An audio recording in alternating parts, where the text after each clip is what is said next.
Praise the Lord. Good afternoon po sa ating lahat. Panginoon, maraming salamat po Diyos sa pagkakataon na ito. Salamat sa buhay ng iyong mga anak. Salamat din maging sa mga salita mo na aming pong pag-aaralan sa hapon na ito. Dalangin ko, O Lord, patuloy na mangusap ka, buksan mo espiritual na pangunawa ng iyong mga anak. Banal na Espiritu, salamat din po sa inyong presensya sa pangalan ni Jesus. Amen. Makakaupo na po tayo lahat sa presensya po ng Panginoon. Maging ang ating mga online viewers, isa pong mapagpalang hapon sa bawat isa sa atin. Nakahanda na po ba tayo? Amen. Amen. Kaya kung handang-handa na, please open your Bible in the book of Philippians chapter 3, verses 20 to 21. Ay, dagdag ba yung 21 ba? Sabi po yan. But our citizenship is in heaven, and we eagerly await a Savior from there, the Lord Jesus Christ, who by the power that enables Him to bring everything under His control, will transform our lowly bodies so that they will be like His glorious body. Praise the Lord. Ang ganda po ng pangako ng Panginoon. So this time our topic, it is about citizenship in heaven. So alam po natin na bawat isa sa atin, we are stranger or alien in this world. Dito nga lamang sa Hong Kong, kung sa mundo saan pag-uusapan. Diba? Ang status natin dito, we are stranger. Pagbalik natin sa Pilipinas, stranger pa rin po tayo. Because we have citizenship that is in heaven. So, makikita po natin dito na tayo pong mga Kristiyano, we are no longer citizens of this world. Kaya wag mo nang pangarapin na maging citizen ka ng ibang bansa. Basta ang mahalaga po, tayo ay maging citizen sa langit. Yun yung pinakamahalaga sa lahat. At alam natin, sabi nga natin kanina, citizenship in heaven. Heaven, ano ba itong heaven na ito? We know that it is the dwelling of God.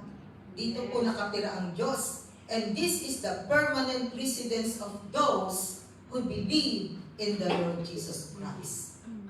Kaya kung gusto po natin na makarating sa lugar na ito po yung tirahan ng Panginoon, let's do our part while we are still living in this world.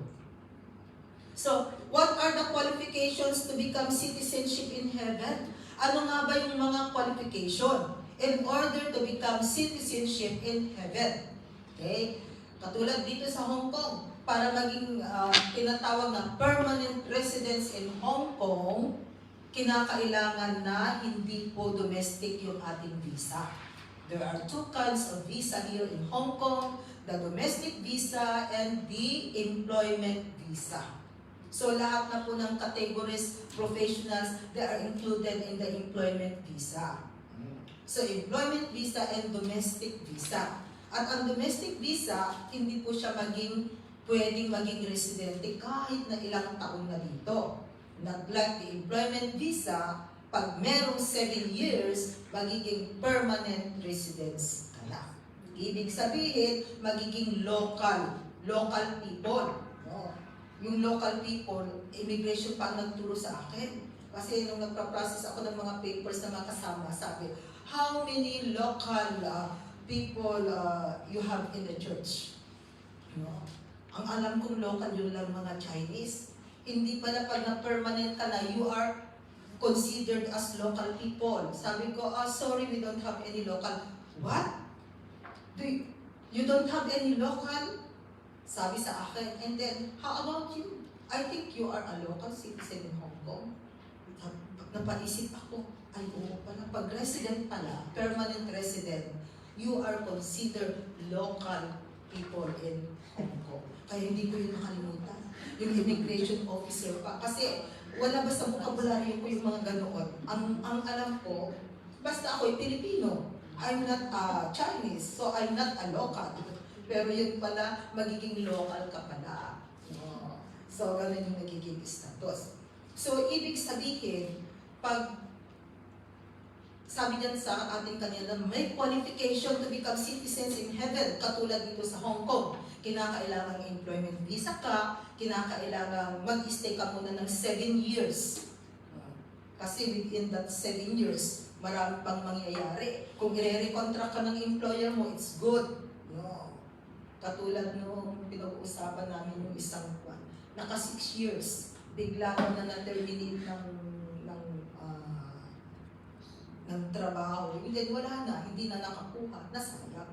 So yun po yung mahirap doon. So sabi natin, what are the qualifications? Number 1 is that born as children of God. Ito po yung number 1 qualification. In order to become citizen in heaven, you need to become born as children of God. So, paano po tayo magiging children of God? Sabi doon sa John 1 verse 12, mga kwento, basic po na verses, sabi yan. Yet to all who receive Him, to those who believe in His name, He gave the right to become children of God. Ito pala yung pwede natin gawin. Tanggapin ang Panginoong Jesus. Maniwala sa Kanya, and then magkakaroon tayo ng karapatan. He gave the right to become children of God. Pero hindi lang po tayo nag-i-stop dito na maniwala kay God, maniwala kay Jesus, and then okay na tayo na ay anak ng Diyos.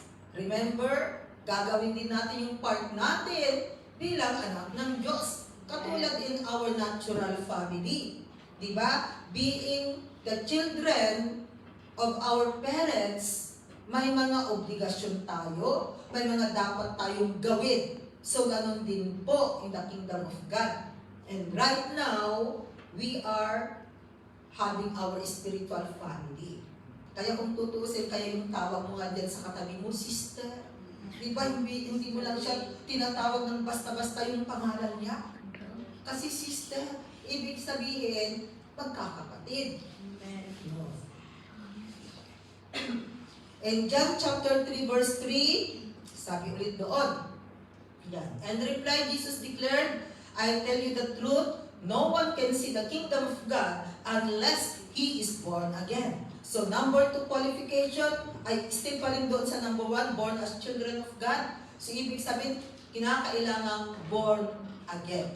Huwag po tayong maging katulad ni Nicodemus. Nang sabi ni Nicodemus, itong tanda kong ito, babalik pa ba ako sa sinapupunan ng aking nanay? Of course, hindi. No? Kasi ang tanda na, even for us.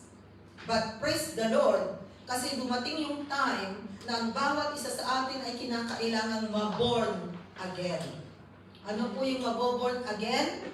Ayan, magkakaroon tayo ng Espiritu ng Diyos sa ating buhay. No? Pagkakaroon ng Espiritu ng Panginoon. Born again, and then, pwedeng maisingit yung verse 5. Kasi sabi dyan sa verse 5, no, ang pagiging born again ay kinakailangang maging kompleto. Hindi lamang po kilala natin ang Panginoon, but even sabi doon sa John chapter 3 verse 5, unless a man is born of water and Spirit, he cannot see the kingdom of God. Jesus answered, I tell you the truth, no one can enter the kingdom of God unless he is born of water and the Spirit. Kaya pala, during our water baptism, ito po yung kino-consider natin as our spiritual birthday. Remember, we need to have dalawang birthday. Yung natural birthday natin, na kung saan isinilang tayo ng ating nanay sa mundong ito, at ang ating spiritual birthday, ito yung ikino-consider natin yung the day of our water baptism. Kaya kung last month ka lang na water baptized, ibig sabihin spiritually, naka-isang buwan ka na. So, alam natin na pag isang buwan lamang in natural, ay talagang wala siyang kamuwang-muwang isang Kaya kung baby pa lang, kapapanganak, ay talagang aalagaan natin. Huwag nating sasabihin na, oy, kapatid, born again ka na, nabaptize ka na ng water, kaya sige, gawin mo na ito, ganito. Sandali, alagaan muna natin. No? Kasi kung hindi aalagaan, baka mamamatay. Ibig sabihin, mawawala sa presensya ng Panginoon. Kaya dapat marunong po tayong mag-alaga sa mga baby. Kasi kung hindi natin aalagaan, wala. Tulad ng pag-aalaga ninyo sa mga alaga ninyo sa bahay. You need talagang patience, extra patience. Yung bang gusto mo nang magalit dahil pasaway, pero nandun pa rin yung pasensya, nandun pa rin yung pagmamahal. Ganun po, mga kapatid. Because whatever happen in naturally, always have parallelism in spiritual things. Yan. Meron yang magkatugma yan. So whatever happen, sabi nga sa kanyang salita, whatever you bound in heaven will be bound on earth. So, yan din ang ibig sabihin. Ano man ang nangyayari sa mundo, no, there is always parallelism spiritually, mga kapatid. Okay. So, yung pagiging born again po natin ay kinakailangan maging kumpleto. Hindi lamang tayo naniniwala kay Kristo, and after that, we need to obey the command of God, which is water baptism. At pag tayo na water baptized, nagiging kumpleto na yung pagiging born again natin. Kasi nung tinanggap natin si Jesus, the Spirit comes within us. Dumating sa atin ang Espiritu ng Panginoon. Pero 50% pa lamang yung pagiging born again natin. Diba sabi kanina, unless a man is born of water and Spirit. Meron ka ng Espiritu. How about water? Kaya kailangan ang water baptism. Just like mother. Sino po dito yung naranasan ng nanganak? Amen. Di ba nung nanganak kayo, there is a bag of water. Meron at merong bag of water, isn't it? And then after that, lumabas yung anak ninyo. So, ganun din mga kapatid, spiritually. Kaya we need to be born and water and spirit. And remember, you cannot enter the kingdom of God, sabi diyan. So, ibig sabihin pala, one of the qualification in order to enter the kingdom of heaven, maging citizen of heaven, is that we need to become born again. Or born as children of God. Amen? And then after that, number 2, na kinakailangan natin is repentant heart. No? Yung puso na madaling magpatawad. No? Hindi lang kasi one-time deal po ang pagpapatawad, kundi ito po ay every time. So we need to have a repentant heart. No? Kasi tingnan ninyo, there are some believers na nakapagpatawad naman nung una, pero dahil nasaktan na naman, naulit na namang nasaktan, ay parang ayaw na niyang magpatawad. No? Meron ng unforgiveness, meron ng bitterness. Kaya ang repentant heart ay kinakailangang habang tayo ay buhay pa, panatilihin natin yung puso natin na we will have that repentant heart. So, every time ina-apply natin. Acts chapter 3 verse 19, repent then and turn to God, so that your sins may be wiped out, that times of refreshing may come from the Lord. So, praise the Lord. Kasi kung hindi po tayo magkakaroon ng repentant heart, ay magigilty ka. Andun na yung guilty. Kaya no wonder pala may mga Kristiyano na kahit na sinasabi na natin that God already forgiven you, but because of guilt, no, hindi rin nila mapatawad maging sarili nila. Which is very, very wrong. No? Kaya we need to have a repentant heart. So repent, magsisi, and then turn to God. So wala po tayong magagawa kung wala ang Diyos na nag-ahali sa buhay natin. Ezekiel 18 verse 32, sabi niya ulit, for I take no pleasure in the death of anyone, declares the sovereign Lord. Repent and live. So hindi po nalulugod ang Diyos pag namatay ang isang tao na hindi po nakakilala sa Kanya. Dahil ang nais ng Panginoon, kaya sabi niya, repent and live, magsisi kayo para kayo ay mabuhay. So repentance is very, very important, mga kapatid. In order to become citizen in heaven, we need to repent. At sabi ko, hindi lamang po one-shot deal ang repentance, but we need to have a repentant heart. Isang puso na palaging, yun bang pag alam mo na meron kang ginawang hindi tama, kasi madali tayo magkamali, sabihin, yung mata nga lamang natin, kaya sinasabi natin, be careful to little eyes, maraming nakikita. Pag nagsalita na yung bunganga natin, pag hindi natin yan na-control, nakakapanakit, isn't it? Minsan yung mga paa natin, kung saan-saan ang pinupuntahan. No? Kaya, sabi rin sa kanyang salita, every parts of our body, we need to offer to God. So, repentant heart ay kailangan natin, mga kapatid. Remember na ang klase po ng puso na nais ng Panginoon na mapa sa atin ay isang pusong dalisay, isang pusong malinis, isang pusong kalugod-lugod sa Panginoon. Isang puso na walang basura. So, i-check natin, baka may basurang nakatago sa puso. Ano po ba yung mga basura na nakatago sa puso? Ayan, sama ng loob. Galit. Mga kanyan. Mga basura yan. Unforgiveness, hindi pagpapatawad. Yung madaling masaktan. Minsan madali tayong masaktan. Kanya hindi tayo pinagsasabihan, parang ikaw na. Akala mo ikaw na. Dahil sa maling akala. Kaya tingnan ko natin.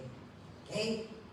Number 3. Number 3 po, na qualification to become citizenship in heaven is that connection in the Lord. Connection in the Lord Jesus Christ. So, kinakailangan po na ang connection natin ay mananatili. Alam natin na pagputol ang connection ng cellphone mo, kahit na anong gawin mo, hindi ka makakatawag. Isn't it? Putol na ang connection. So, ganun din po sa Panginoon. Kinakailangan na konektado po tayo. John 15, verses 5 to 7. Okay, sabi niya dyan sa kanyang salita, I am the vine, you are the branches. If a man remains in me, and I in him, he will bear much fruit. Apart from me, you can do nothing. So wala tayong magagawa pag walang Kristo na naghahali sa buhay natin. Kaya sabi ni Lord, manatili kayo sa akin. Ibig sabihin, patuloy na makipag-connect kayo sa akin. Dahil kung hindi kayo makakapag-connect sa akin, pag kayo ay putol, wala kayong magagawa. Apart from me, you can do nothing. Next verse, please. If anyone does not remain in me, he is like a branch that is thrown away and withers. Such branches are picked up, thrown into the fire, and burned. Alam natin yan. Kung literal, yung puno ay naputol ang sanga, bumagyo. Ika nga, naputol yung sanga. So, ang mangyayari sa sangang putol na yan, ay unti-unti na ito ay natutuyo. Isn't it? And then finally, ang gamit na lamang ay panggatong. So, tingnan natin. Baka hindi sa langit tayo mapunta o di kaya sa impyerno maging panggatong. Kaya kung mapuputol po ang connection po natin sa Panginoon, tayo ay magiging katulad ng isang putol na sanga na matutuyo at ang gamit na lamang po ay panggatong. Verse 7. If you remain in me and my words remain in you. Pag tayo ay mananatili kay Kristo, tingnan po ninyo, ito rin po ay isang susi para sagutin ni Lord ang ating mga prayers. Ang ating mga panalangin. Kasi sabi ni Lord, if you remain in me and my words remain in you, ask whatever you wish. And it will be given you.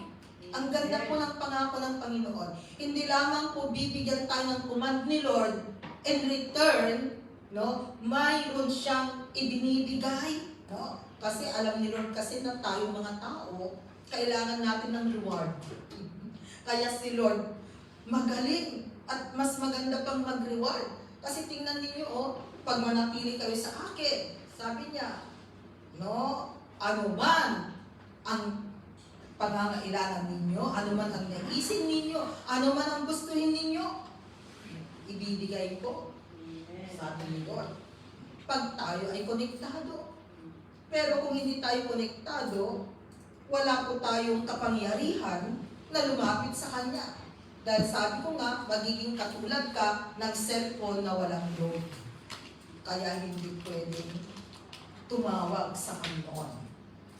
So, connection. Panatilihin po natin na tayo ay konektado sa Panginoon. Number 4 is that live a life of holiness. Mamuhay po tayo ng may kabanalan sa mundong ito. Dahil ang Diyos na pinaglilingkuran natin ay isang banal na Diyos. So, ang nais ni Lord, mamuhay po tayo ng may kabanalan. Mamuhay po tayo na nalulugod ang Diyos sa buhay natin. Kung ating titingnan, yung bang mga ginagawa natin mga kapatid, sa tingin mo kaya, nalulugod ang Diyos sa ginagawa mo?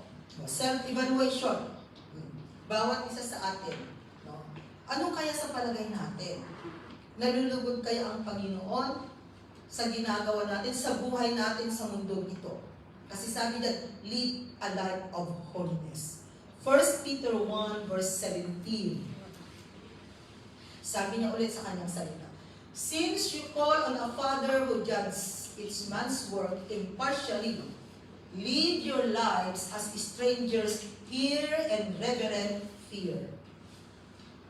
Mamuhay tayo na parang stranger lamang. Minsan nga, kung nasa ibang bansa ang mga Pilipino, mas behave.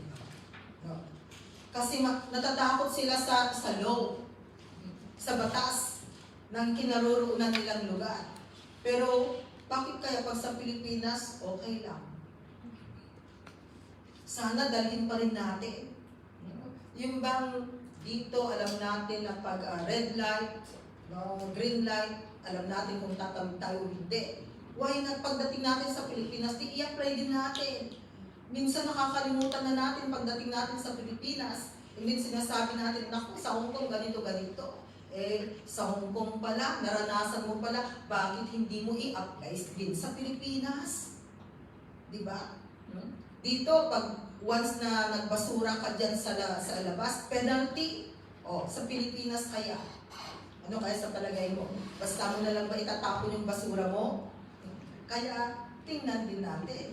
Di ba maganda rin na matuto tayo dito, yung mga magaganda nakikita natin, i-apply din natin. Kahit na yung, ayan, katulad ng mga basura. Kasi sa Pilipinas, pag kumain ka ng candy, nagbalag ka ng candy, sige, tapon mo lang dyan sa daanan. Pero dito, hindi mo naman pwedeng gawin yun. Dahil mape-penalty ka. Pero bakit kayo sa Pilipinas?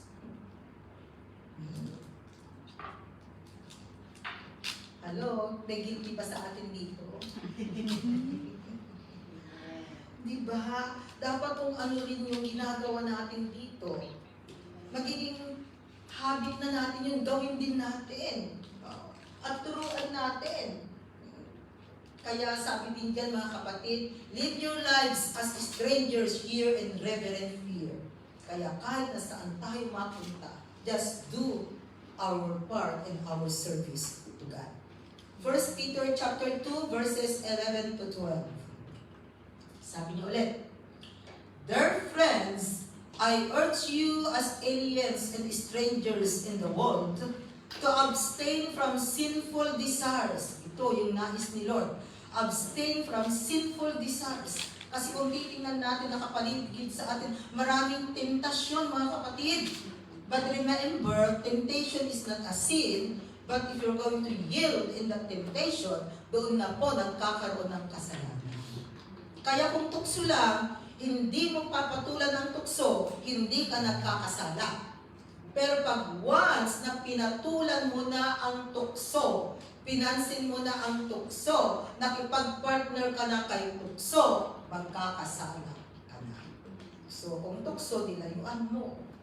Huwag mong sabihin sa tukso, tukso, layuan mo ako. Hindi lalayo ang tukso sa'yo. Ikaw ang lumayo sa tukso.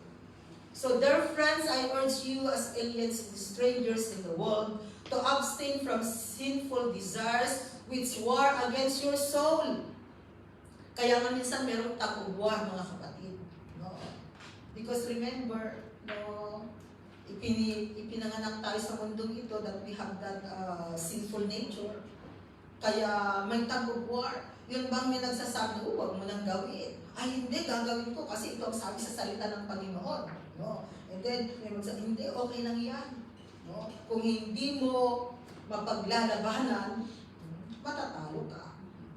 Especially mga kapatid, magaling mangusap si demonyo in your mind.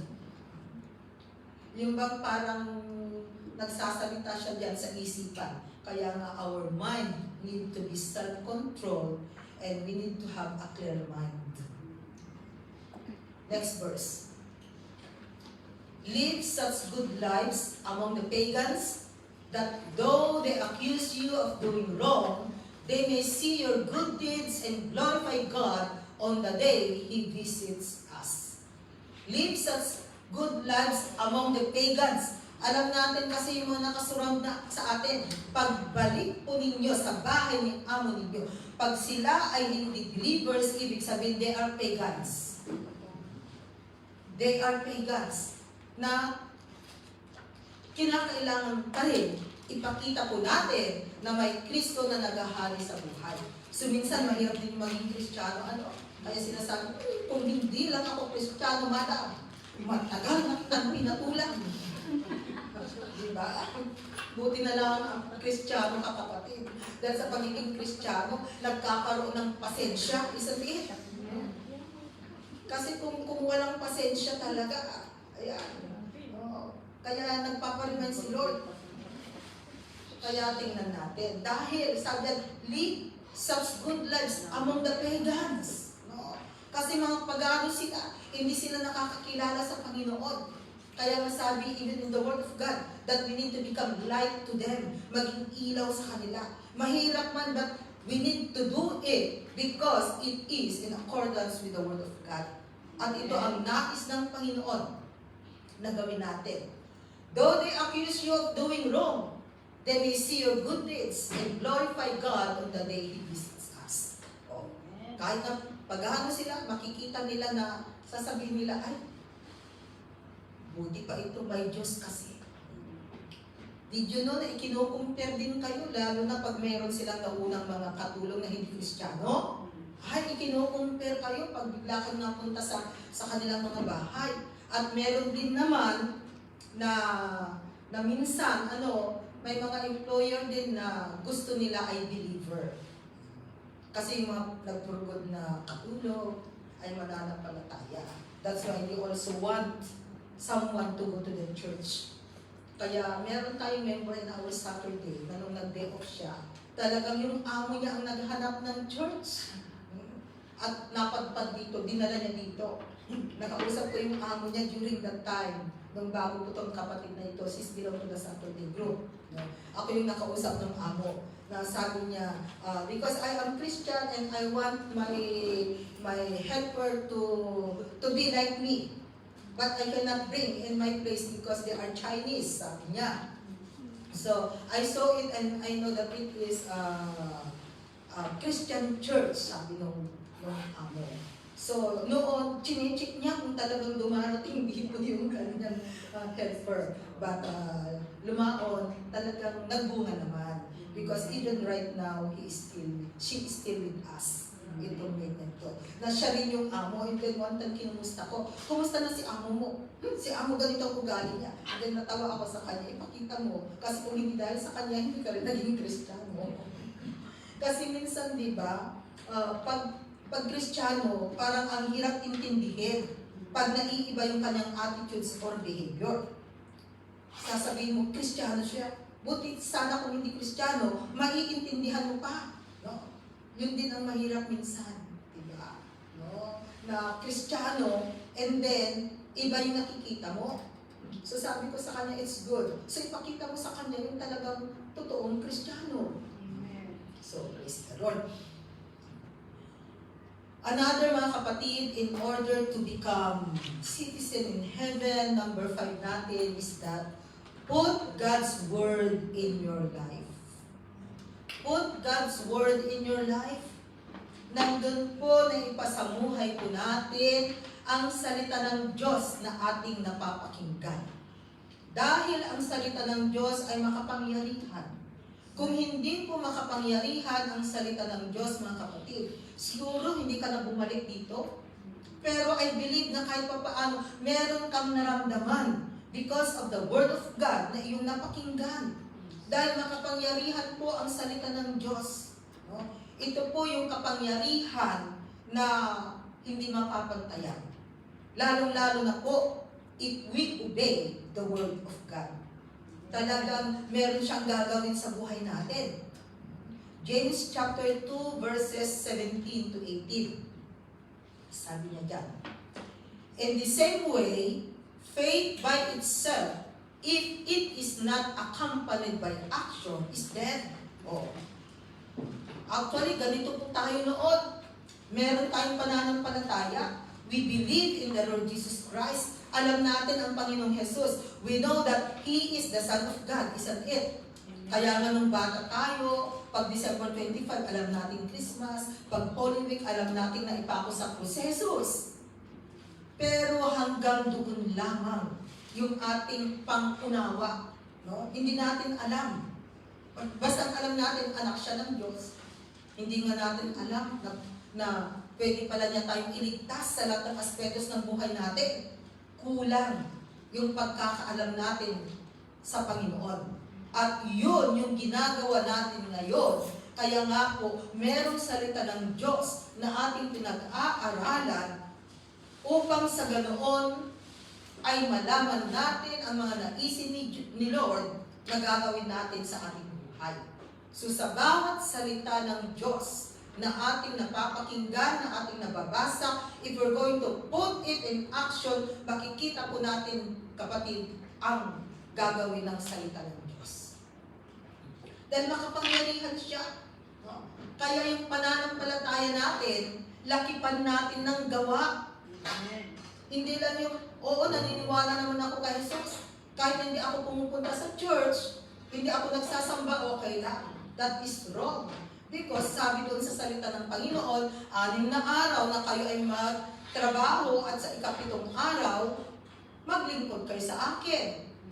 Time of rest, ang time of rest natin ay yung tayo ay nasa presensya ng Panginoon. So we need it, tulad ngayon. No? Andito tayo sa tahanan ni Lord. So I believe na kung nanghihina ka man, mapapalakas ka ngayon. Because nagpuri tayo kay Lord kanina, may prayer, and then nakinig ng kanyang salita, kumain ang ating kaluluwa at espiritu. So, mapapalakas po tayo. Ayan, may baon na naman tayo mamayang pag-uwi natin. Lunes, Martes, Merkules. And then pag malapit na ang Deo, parang mauubos na yung pasensya ko. Dahil nga medyo pasaway si Amo. Pero salamat. Dahil every time na pumupunta ka sa tahanan ni Lord, ay talagang nagkakaroon ng panibagong kalakasan. Hanggang sa hindi mo namamalayan, finish contract ka na pala. And then recontract pa, and then recontract pa, hanggang naging dekada na. So maraming pong mga kwento, ang dami kaya sa ating mga kapatiran na hindi nila matapos yung kanilang kontrata, break. No. Hanggang sa lumahon, nasanay na, okay na. Kasi natapos na yung kanilang period of adjustment. Okay? Verse 18. Sabi niya ulit yan, but someone will say, you have faith, I have deeds. Show me your faith without deeds, and I will show you my faith by what I do. Kaya ang pananampalataya natin ay kinakailangang lakipan ng gawa. Gawa, mga kapatid. Kaya sabi natin, sa mga salita ng Diyos na ating napapakinggan, we need to put it in action. Maraming pinapagawa si Lord sa bawat isa sa atin na kinakailangang gawin natin. Especially po ang pagtulong po sa ating kapwa. Dahil malulugod po ang Panginoon pag tayo po ay mapagkawang gawa. Kahit na hindi mo kailangan ang tulong ngayon, Pag may nangangailangan ng tulong, sige lang, tulong ka ng tulong. And then makikita mo, pag ikaw dumating ka sa time na ikaw ang nangangailangan ng tulong, lumalapit na kaagad ang tulong. Bakit? Kasi nagtanim ka ng nagtanim. So hindi po nasasayang ang mga ginagawa natin dahil ibabalik yan ng Panginoon. Lalo na sa mga taong hindi natin kakilala at natulungan natin. Ngayon si Lord ang magbabalik. At makikita natin na talagang andun ba yung kagalakan, no? Kasi I remember before, ang dami-dami nating mga transient, may mga cases, halos maghapon noon, nandun ako sa labor, sa police, sa consulate, sa cases, no? Kasi ang dami ng mga kapatiran natin noon na may mga kaso. And I remember, syempre, mga nakakaso sila, of course, wala silang pera, no? So, naalala ko minsan talagang pati yung budget ko kulang na. So, meron yung tinapay na lang at saka drinks yung pwede kong ipakain. Kasi nahihiya naman ako sabihin na sister, ito lang kasi wala nang budget. No. Pero yung bang once na wala na, doon ko nakikita yung pagpapala ni Lord. Kasi pag dumating na naman ng linggo, yung bang makikita mo na na-bless ka kasi napapalitan. And then, pag meron na naman, Lord, salamat, meron na naman magagamit. No? Ganun. Pati pamasahe nila, wala. So, there is time noon na talagang isang kapatiran ay wala nang pambili ng kanyang ticket pauwi. Gusto na niyang umuwi. Pero wala na. Wala na siyang magagawa. Wala na ba siyang, kasi I'm not sure kung hindi na yata niya itutuloy yung kanyang kaso, pero she need ticket. No. Kasi nga may nangyari.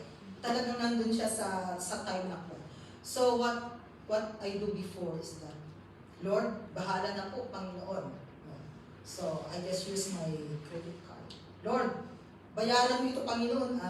Talagang I pray to God. Sabi ko, Lord, bayaran mo po ito, Panginoon. I use my credit card to get her ticket worth 900 Hong Kong dollars. So I was blessed that totoo na binayaran ni Lord. Amen. Kasi pagdating ng kwan, yung bang may lalapit sa inyo, hindi mo mamamalaya na meron pa yung naalala ko, yung last na nandun ako sa NTR sa Central. Merong isang kapatid na hinabol ako. No? And then, paglingon ko, bakit sister ako? Yun pala, mayroon siyang ibibigay. And I was so much blessed. Yung bang makikita mo doon yung how God worked in. Kaya, oo nga, pag nandun yung puso mo na tutulong ka, kahit na alam mong Lord, ito na lang. Pero God is able to change it. So napakarami pong testimony na talagang na-experience ko, especially po noong ang dami-dami nating mga transients, may mga cases sila. Nararanasan ko pa noon na nasa labas ng labor na yung baby natin, di ba naranasan natin may nanganak pa dito na overstay, yung mother nagpapa-interview, si baby karga-karga ko, iyak si baby.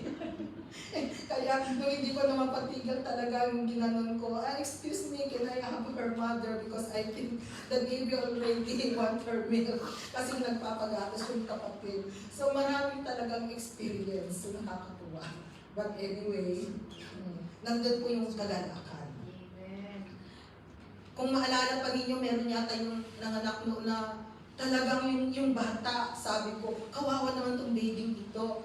Kasi yung bang pagkapanganak niya, yung baby parang nagmumukhang 5 months. So, bakit ang tanda nitong baby? Meron palang ganon. Yeah, meron palang ganon na talaga na-experience namin. Na talagang kasi dinala namin sa Queen Mary, cesarean siya. So yung bata medyo merong kunting hiwa. And then, talagang very mature. Sabi ng, kawawa naman si baby, parang siya yung nag-suffer. Pero yung batang yun yung naging, siya ba yung naging pagpapala. Kasi hindi nakulong yung kanyang mother because of the baby.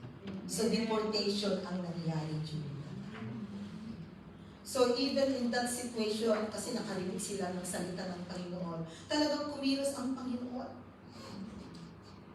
Kaya ang shelter natin nakaka-bless. Pero syempre, nag-close noong nagkaroon na ng virus, and then, mabubuksan na. Pero as of now, ang mga employer na rin po in Hong Kong ay natuto na. Hindi na sila basta-basta nag-determinate sa kanilang mga helper na hindi ibinibigay kung ano yung tama. Not like before. No, hindi sila ganoon. Natuto na ngayon ang mga employer. Kaya, praise the Lord. Okay, number 6. Ito pa. Number 6 is exercise faith. Ang pang-ani natin. Exercise faith, 2 Corinthians 5 verse 7. Hindi ka faith, ang i-exercise. Baka mamaya mag-exercise agad. 1, 2, 3. So, sabi dyan sa 2 Corinthians 5 verse 7, we live by faith, not by sight. So, i-apply po natin ito every day in our life. That we are living by faith. Ano ba yung faith? To believe is to see. Kahit na wala pa, naniniwala tayo. Naniniwala tayo.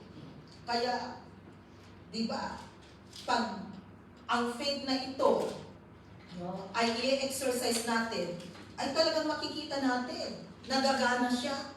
Kaya kinakailangan i-exercise po natin yung ating faith, mga kapatid.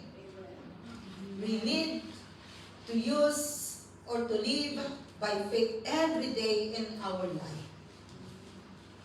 Hebrews 11 verse 6. Sabi doon sa Hebrews 11 verse 6, and without faith it is impossible to please God. So one way na malulugod ang Diyos sa buhay natin ay sa pamamagitan ng ating pananampalataya sa Kanya. Kaya kung naniniwala tayo na nananalig sa Panginoon, ay na-please pala ang Panginoon. Because anyone who comes to Him must believe that He exists and that He rewards those who earnestly seek Him. O, tingnan ninyo, talagang nagbibigay ulit ng reward ang Panginoon. Hindi lang sasabihin niya ang isang bagay na gagawin natin, in return, meron at merong rewards na ibibigay ang Panginoon. Kaya dito makikita natin na ang Panginoon, fair ba siya? Fair nga, ika nga. Kung employer sana, talagang very fair. Kasi alam niya, justice, ika nga. No? Kaya, mga kapatid, ang ating faith ay kinakailangang pataas. We need to have ascending faith. Yung bang kahalintulad na ikaw ay umaakyat sa pinakamataas na bundok sa buong mundo. It is, anong bundok? Mount Everest. Yun, imagine mo yung sarili mo na ikaw ay umaakyat. At habang umaakyat ka, there are times na medyo madapa ka, medyo matapilok ka, but you need to arise again. No? At ipagpatuloy mo hanggang sa makarating tayo doon sa ituktok. So, pag nakarating tayo doon sa ituktok ng bundok na yan, sigurado na that you are already citizenship in heaven. Kasi natapos mo na nga yung iyong lakbayin. Kaya ang kalintulad din natin ay isang atleta, that we are running a race. That at the end, there is a reward. Kaya nga, just go on, mga kapatid, sa ating paglilingkod sa Panginoon. And lastly, number 7, in order to become citizen in heaven is that be filled with the Holy Spirit. Patuloy po na tayo ay mapuspos ng banal na Espiritu. Ephesians 5 verse 18. Sabi po dyan, do not get drunk on wine. So sana wala na pong umiinom ng alak dito Ayan o, do not get drunk on wine, sabi niya. So huwag tayong uminom ng alak, which leads to debauchery. Kasi alam po ninyo, kaya tingnan ninyo yung mga lasing. Pasuray-suray na sila, and then, minsan nagsasalita sila ng parang wala sa isip nila, no? Ganun ang magiging katulad. No? Kundi, sabi niya, instead, be filled with the Spirit. Mapuspos po tayo ng banal na Espiritu. At ito ang gusto ni Lord. 2 Corinthians 1 verses 21 to 22. Sabi niya ulit dyan sa 2 Corinthians 1 verses 21 to 22, "Now it is God who makes both us and you stand firm in Christ. He anointed us. He anointed us. Set His seal of ownership on us." Ano po yung seal of ownership na ibinigay niyo Lord sa atin? Ito. "And put His Spirit in our hearts."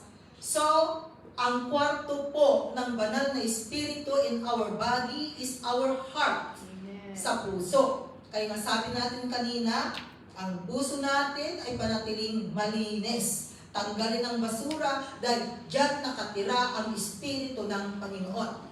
And put His Spirit in our hearts as a deposit guaranteeing what is to come. Kaya, nandun po sana na mapuspos tayo ng banal na Espiritu. Paano ba tayo mapupuspos ng banal na Espiritu? This is one way, having fellowship, listening to the Word of God, nananalangin ka, sinusunod mo ang salita ng Panginoon. Ito po ay ginagawa natin in order that tayo ay mapuspos ng banal na Espiritu. Palaging nasa presensya ng Panginoon. Amen. So, ano yung mga qualifications in order to become citizenship in heaven? Sabi natin kanina, we need to become born as children of God. So, kinakailangan born again talaga tayo. Kung hindi tayo maboborn again, hindi po tayo makakapasok sa kaharian ng Panginoon. Panatilihin po natin ang repentant heart. Every day, every time, we need to have that repentant heart. Connection in the Lord Jesus. Konektado po tayo dahil wala tayong magagawa kung walang Kristo na naghahari sa buhay natin. Live a life of holiness because we are serving a holy God. So nandun po sana, mamuhay po tayo ng may kabanalan sa mundong ito. Put God's word in your life. Ang salita ng Diyos na ating napapakinggan, ito po ay nakikita. No? And then, another is exercise faith. Yung ating pananampalataya sa Panginoon. And lastly, be filled with the Holy Spirit. Mapuspos po tayo ng banal na Espiritu. Okay? Ang pinaka-last verse natin, Hebrews 11 verse 16. Hebrews 11 verse 16. Yan yung last verse natin. Ang sabi po dyan sa Hebrews 11 verse 16, tinanggal ninyo yung 1 Hebrews 11 verse 16. O maaaring ako ang nagkamali kasi tinawag ko lang kanina. So, Hebrews 11 verse 16, sabi po dyan, "Instead, they were longing for a better country, a heavenly one. Therefore, God is not ashamed to be called their God, for He has prepared a city for them." Amen. Amen? Kaya mga kapatid, let's do our part upang sa ganon, makakarating po tayo sa kaharian ng Panginoon. Remember, nag-uumpisa na po tayo ngayon. While we are serving in our Lord Jesus Christ, nag-umpisa na tayo. Maaaring nasa kalagitnaan ka na, or maaaring pa-ending ka na. Hindi natin alam. Ang mahalaga po ay we are doing our part in our service to the living God. Amen. Panginoon, salamat po God sa iyong salita na pinaalalahanan mo po kami, Lord, that we are only aliens and strangers in this world, O God, na meron pong napakagandang lugar na naghihintay sa bawat isa sa amin. Kaya tulungan mo kami, Panginoon, sa pang-araw-araw po naming buhay sa mundong ito. Hayaan mo nga po, O God, na ikaw yung maging partner ng buhay namin, na ang mga ginagawa po namin ay maging kalugod-lugod sa iyo. Upang sa ganun, O God, ay makakapiling ka po namin pagdating ng takdang panahon. Maraming salamat, O Diyos, at binabalik ko sa iyo ang mataas na papuri sa pangalan ni Jesus. Ibalik ko sa Panginoon.